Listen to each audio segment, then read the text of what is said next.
Take 622. It's not. Are you ready?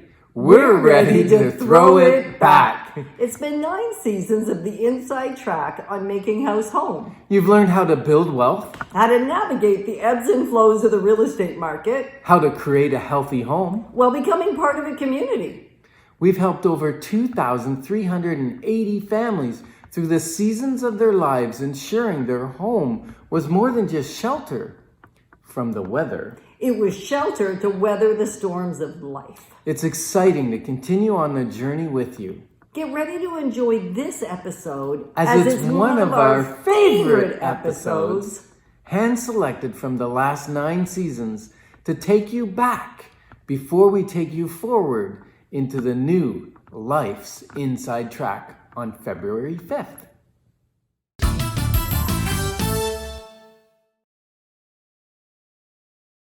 Setting New Year's resolutions. Is that a good thing to do or a really bad idea? Moving forward with the Decker team. Moving forward together with the Decker team. I'm Yetta Decker, And I'm Ken Decker. and we're welcoming you back to another episode of the Inside Track, where we share ideas, thoughts, techniques, and tools that we all need, we all deserve. You, I, everyone. So we can make our house a home where our families thrive and we get to live the best life possible. That's cool. I It love is. living the best life. Me too. And New Year's resolutions, do they add to that best life or do they take away? Well, I guess that depends on whether you fail at them or succeed at them. And I know one of my clients who actually introduced this idea for this topic, because I called her and I said, we're recording another show, as you know, every week, and 3 in 1 week now. And she said, I said, what do you think? And she goes, New Year's resolutions. And she goes, I don't like them. They don't work for me. I stopped making them. I don't set them anymore. And I said, tell me more about that. And I think it's because for so many of us, and that's the sense I got, is there a setup for failure? Yeah. So I think in this show, we're going to give a couple techniques, tools, and tips so that your New Year's resolution can actually work. Right. And it isn't so much about doing it at New Year's, right? It's really about doing and making a commitment to something at any time of year. It just somehow feels like when a year starts, when there's a new beginning, that it seems like a good time to do it. So there's this habitual behavior of New Year's resolutions. And yet I would suggest you can simply decide today that you want to do things differently than maybe you've done them in the past and start tomorrow? No, actually start today. Yeah, because actually you've said this many times, that the amount of time between the time you make a decision and the time you take your first action, the longer that gets, the less likely you'll follow through. And that's part of one of the reasons actually New Year's resolutions don't work, because I make the decision maybe in July. I already know I want to next year maybe release 25 pounds or eat better. And I'm thinking I want to do that down the road. Or eliminate my debt.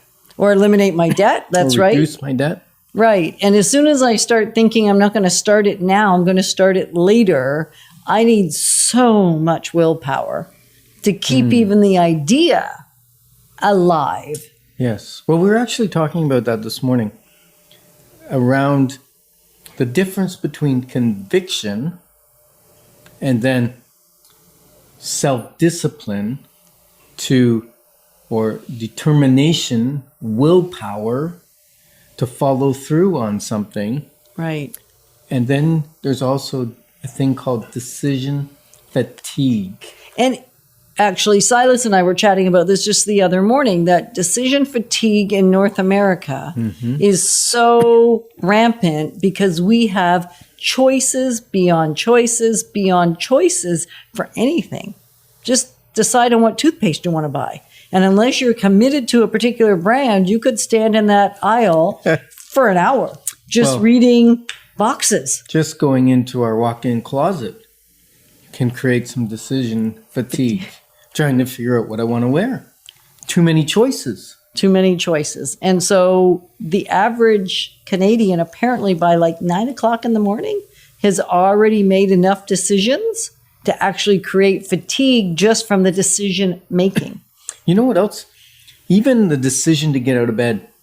Because unless you're convicted, it's a conviction. And a that commitment to that conviction. That Yep. when the alarm goes off, I get out of bed. Right. If you don't have that, then you go, well, how many times will I hit the snooze button? Did I build in margin that, I can still get to work on time if I sleep in another half an hour? So there isn't conviction. Now there's a decision to be made. Do I stay in bed? Do I get out? Right.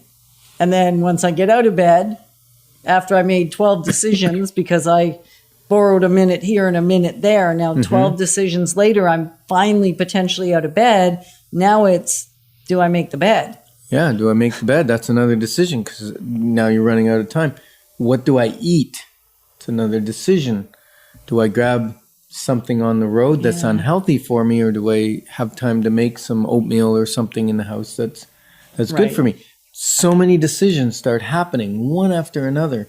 We don't even realize we're getting hit with it. So later in the day, when there's an important decision to make, whether it be about a healthy choice or A financial choice. a financial choice that we've chosen not to spend money, but now we're fatigued and we get a good salesperson in front of us that convinces us that it's a good idea to buy I did something. that last night. You did that by the last way. night? Yeah. Oh, great. Uh-huh. Confession time. Confession time. Well, I was tired. It was the end of the day. I'd had a full day. I'd probably made, 1,000 decisions. Mm-hmm. And then there was a blanket. And you know how I'm about fuzzy blankets. Oh, yeah. And like we need another blanket in this house. Like I need another hole in my head. I know. So I thought maybe it could be a gift. But I had no intention of buying it. But you bought it. Yeah. Because I was tired. Now you got to decide whether you're going to return it or not. Now another decision. Or do I gift it? It's beautiful. Mm-hmm. Or do I keep it? So the decisions just keep coming. So I think a big piece is determine in advance what are you actually convicted or committed to, so that there isn't requirement for self-discipline, whether it's on New Year's Day or any other time of the day. And so around the clothes, you were talking about decision fatigue around clothes. In 2012, I got this sense that our closet was grotesque, the amount that was in it. And the number of times I would go in, even when it was so full, and say, there's nothing to wear, was wild. And so I got convicted that I was not to buy any clothing or any apparel for 14 months. The rest of that year, I didn't wait till January 1. This was I think it was November 1st. I then decided right then and there, no more clothes until January 2014. From November 1st, 2012. And was it easy or difficult? So easy. It's so easy because I had so much conviction around it. I was appalled at what was in our closet. So it didn't matter that I saw a sale. It didn't matter that the thing was half price. Didn't matter that everybody I knew was out clothes shopping. If they would ask me to go, I could be in the store with them. It didn't matter. But we didn't go to the mall either because we didn't need anything. Right. But even if I was with a friend and we were just having a fun time out, or kept me out of the stores, and even when I was in it, there was no sense of I want to buy that because my conviction was so high. Other times I've made a decision, but it was more like I got to fight to maintain the decision. And then anything in my environment will throw me off. That's the big distinction between conviction and self-discipline. When I'm convicted, don't matter how tired I am, I ain't doing it. How about you? Yeah, I think that's that big D, decide, that we talk about sometimes. Is once it's off the table, we don't have to keep making that decision over and over again. If I decide I'm not eating fried food, period, ever again, then each time I look at the menu, it's not an option to order the French fries. I'm ordering the salad. Exactly. Right? It's just that simple. So let's get rid of decision fatigue by deciding what we're actually committed to and what we're not, and then moving forward. We're grateful that we get to grow wealth through real estate together. Moving forward with the Decker team. Moving forward together with the Decker team. What is a core reason that resolutions, whether at New Year's or any time of the year, often fail? Moving forward with the Decker team. Moving forward together with the Decker team. We've created for you over 403 Inside Track episodes on real estate, insider tips, making house home, building wealth, and simply whole living that you can access from home, the office, or on the go whenever it works for you. Well, I believe one of the main reasons that resolutions fail is how we measure them. So there's a thing called a lag measure and a lead measure. And also, we maybe make our goals too big. We don't chunk them down into little bite-sized things that we can celebrate. Right. So a lag measure, a lag measure is simply the result. It's the final result. It's the final result. So if the final result is that I want to have $20,000 more in equity at the end of the year, right. that's a lag measure. Now, what do I need? What activities do I need to do that I can measure the activities to get me to that goal? Right. So the lead measure, just because we're bringing in language that we've learned over the years and that we've implemented, and yet when we first learned them, I went, "What? Yeah, it didn't Can't make you sense. just say activities versus results?"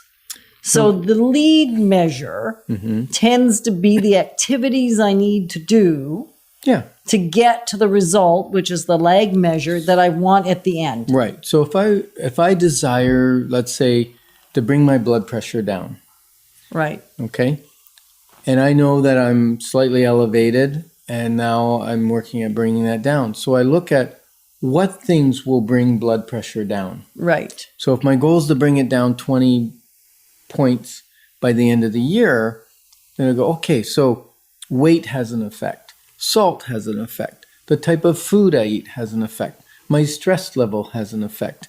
Exercise and cardio fitness has an effect.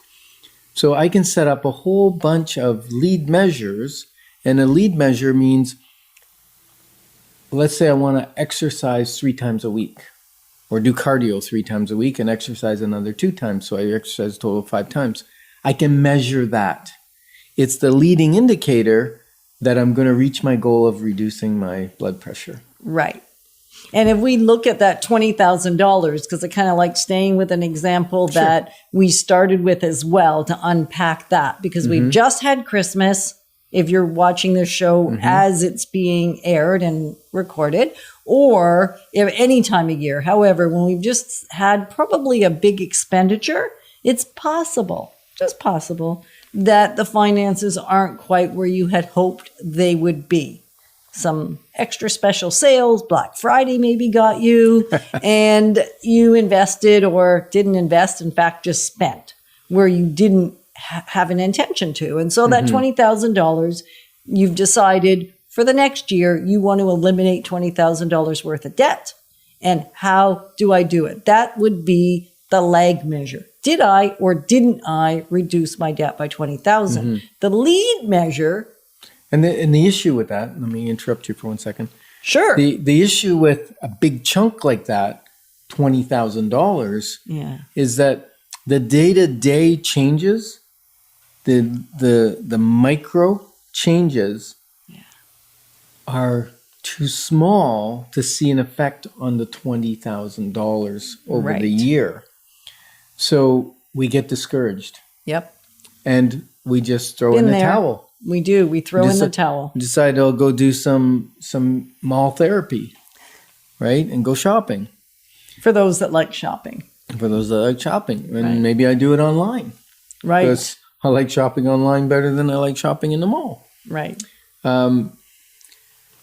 So if I take that $20,000 and now I decide, okay, how much of it, some of it maybe I'm going to invest money, some of it maybe I'm going to pay off debt, maybe I'm going to pay off high interest debt, maybe I'm going to pay off my smallest debt first so I can start snowballing. But if I start to create a plan, because without a plan, resolution fails. Right. Because now the plan sets up the small lead measures, the tasks that I can do on a weekly basis. Right. So And if I I can measure failed, that. right. So if I failed to plan, I plan to fail.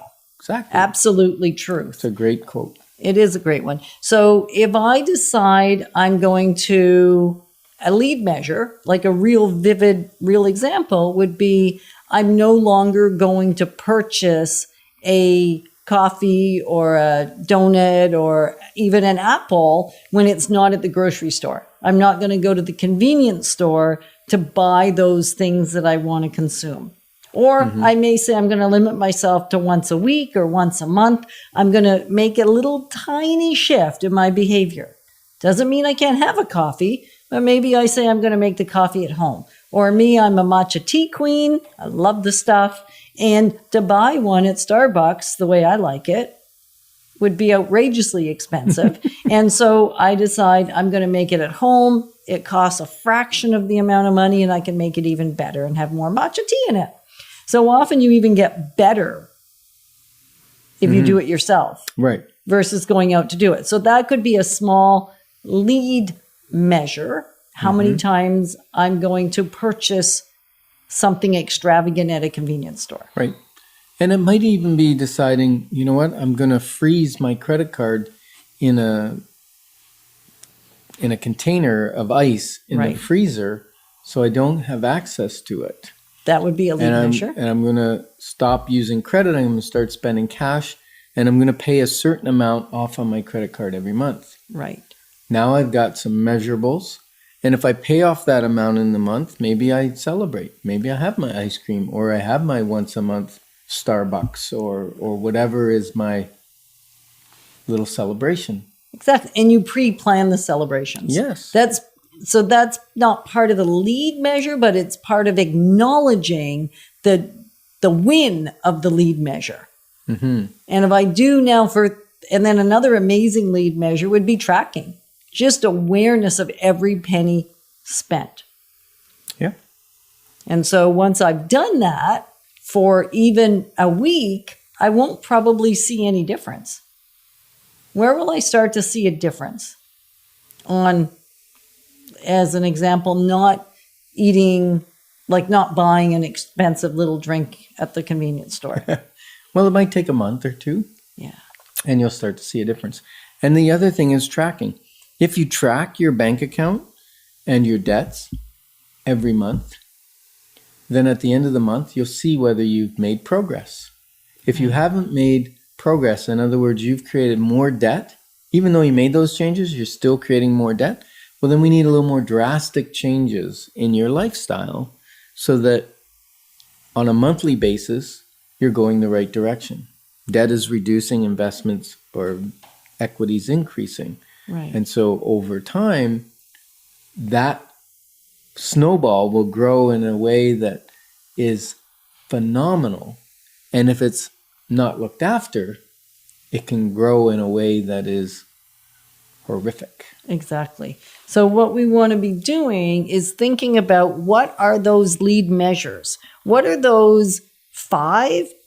Probably no more than 5. Like ideally even choose 1 to 3 initial lead measures just to help you have something to watch. Know what your big goal is and then break it down with, we'll say 3 lead measures that you can track. So within even a week, you start to see how you're doing. So let's get the lead measures. Even like send us an email, tell us what you chose, and we'll tell you ours. We are so grateful that we get to be your partners in growing wealth through real estate. Moving forward with the Decker team. Moving forward together with the Decker team. What do tolerations and resolutions have to do with each other anyway? Moving forward with the Decker team. we're excited that you're joining us because for over 30 years, we at the Decker team have had the privilege Yes, we and have. the joy of being able to help people build their real estate portfolios, like sell real estate, buy real estate, make good investment choices. But really, in addition to that, it's been about building a better life, both at home and at business. So you asked, what do tolerations have to do with resolutions? That's a great question, Yana. I know it I'm is, so isn't glad it? you asked that. It's almost like we pre-planned it. Almost. So- We almost did. Did we? No, maybe. Okay. So what do we set a resolution around? Usually something that we've been tolerating. Yeah. Usually something that's bothering us. And it's generally going to be in 5 areas. Right. So It might be in our spiritual life. right? We may have stopped reading the Bible or praying as often, or we're not feeling connected to God. Or we're not meditating, or we're not quieting ourselves, right? Yeah. Anything to do with a spiritual behavior. Yeah. It might be a physical toleration. We're not happy when we look in the mirror at our body structure. Right. And when I think of Or- physical, I also think about the physical ability to be able to do something. Yeah. Functionally fit. is what Functionally our fit. trainer That's says. another show. Yes. Or it may be health related because maybe because of the choices we're making, we're getting sick more often. We're getting the cold and flu more often. Or more drastic problems are happening to our body. Right. Maybe it's mental. Maybe we're struggling with our internal dialogue with ourself. Right. And we're tolerating waking up feeling sluggish and exhausted. And it's really just because of the way we're thinking and Right. what we're putting up with our thoughts. And we're tolerating somebody, ourselves, talking to ourselves in a way we probably never allow someone else to talk about ourselves to us. to us. Right. You would never allow me to talk to you the way you sometimes talk to yourself. You're right. Yeah. So that's the mental tolerations. And then there may be financial. And around the financial, sometimes it's physical tolerations. Now, when I'm talking physical, I'm not talking our body, I'm talking our environment.